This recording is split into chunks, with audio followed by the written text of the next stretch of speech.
Hi అండి, అందరికీ good morning. ఏం చేస్తున్నారు అందరూ? టిఫిన్ చేశారా? నేనైతే రేపు మా బాబుకి టిఫిన్ చేస్తున్నాను. మార్నింగ్ 7:30 అయింది టైం. స్కూల్కి వెళ్ళే టైం అవుతుంది. 8కి వ్యాన్ వస్తుంది. వ్యాన్ వచ్చేలోపు వాడికి టిఫిన్ చేసి రెడీ చేయించాలి. స్నానం అయిపోయింది. టిఫిన్ వేస్తున్నాను ఇప్పుడు. స్నానం చేయించి టిఫిన్ పెట్టి టిఫిన్ తినేసి వెళ్ళిపోతాడు అనమాట. అందుకుంటే చూసారా, టిఫిన్ తింటున్నాడు. దోశ, వాడికి దోశ అంటే చాలా ఇష్టం. దోశ వేసి పెట్టాను. తనంతటికి తానే తినేస్తాడు అలా ఫోన్ చూసుకుంటా. తర్వాత బట్టలు వేసాను నేను మిషన్కి. అయితే బట్టలు అవుతూ ఉన్నాయి.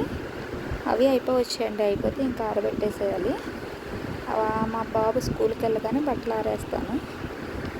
ఆరేసిన తర్వాత ఇంకేదైనా పని చేసుకుంటాను. చూడండి, తినేసాడు, మళ్ళీ ఫోన్ చూసుకుంటున్నాడు. వ్యాన్ వచ్చినా సరే ఫోన్ చూస్తూనే ఉంటాడు అలాగా.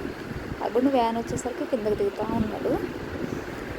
నేనే తీసుకెళ్ళి కిందకి రోజు బస్ ఎక్కించేసి వస్తానండి. రోడ్ క్రాస్ చేసి వెళ్ళాలి, ట్రాఫిక్ ఉంటుంది అనేసి అంతా భయం వేసేసి నేనే తీసుకెళ్ళి వ్యాన్ ఎక్కించేసి వస్తాను. ఎలాగో ఈవినింగ్ వచ్చేటప్పుడు మన ఇంటి సైడే దిగుతాడు కాబట్టి భయం ఉండదు, తనే వచ్చేస్తాడు. చూడండి, వ్యాన్కి వెళ్ళిపోతున్నాడు. మా బాబు పేరు విఖ్యాత్ అండి. మేము నిక్ నేమ్ విక్కీ అని పిలుస్తాము.